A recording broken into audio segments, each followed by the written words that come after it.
It's winter in New England, and because we keep our van's RV-12 in an unheated T-hanger, we decided to install a Reiff preheater system. Now, the Reiff system is pretty simple. It uses a heating pad that's epoxy to the bottom of the crankcase, and also a heating band that wraps around the oil tank. There's also a thermostat that mounts underneath the oil tank to keep the oil from heating more than 190 degrees Fahrenheit. Now, the installation is pretty simple, but preparation is critical. Here's a look at how it gets installed on a Rotax 912 ULS.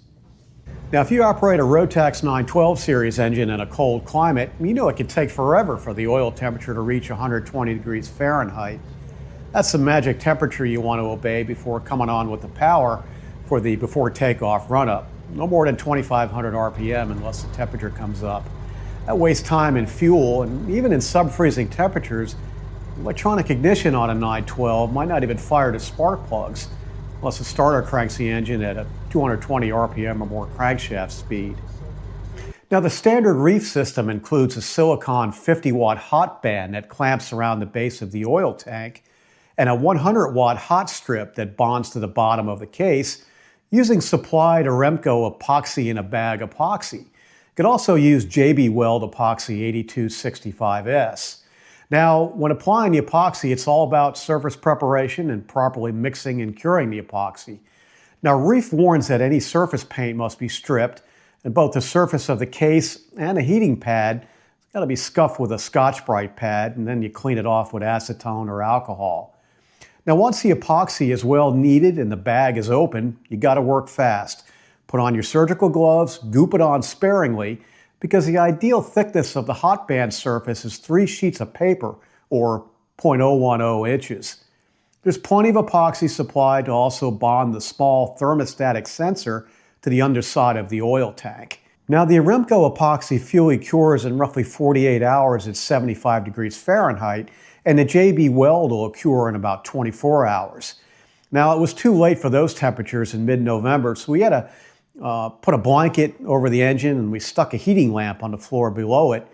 And that measured 80 degrees worth of ambient temperature after sitting all night. It was just enough to cure the epoxy enough so we could connect the thermostat, both heating elements, to the supplied wiring harnesses.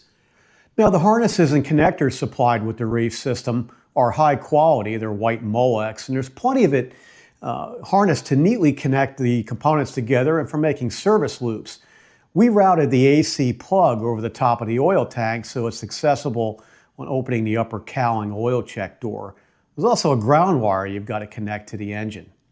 Now, at an ambient temperature of 23 degrees Fahrenheit and plugging the air inlets with cowl plugs or tennis balls, stuffing a towel in the oil cooler inlet, and covering the cowling with a blanket, the standard system heats the 912's oil temperature to 96 degrees Fahrenheit in about 12 hours. Plug in the heater at least 3 to 5 hours before starting the engine, but 10 to 12 hours offers maximum heating. Now, you really don't want to keep the Reiff system plugged in all the time without flying fairly often, and Reiff even adds a caveat that continuous heating during long periods of aircraft inactivity isn't really recommended, nor does it advocate continuous preheater use as a means to prevent corrosion in inactive engines. Now, we plan to fly our plane regularly, unless the weather tanks for long periods, as it often does in New England. The standard 150-watt Reiff system is $305.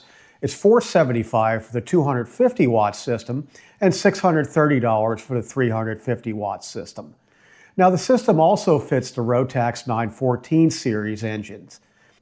And we'll check back after a winters of use and report back on the system's reliability.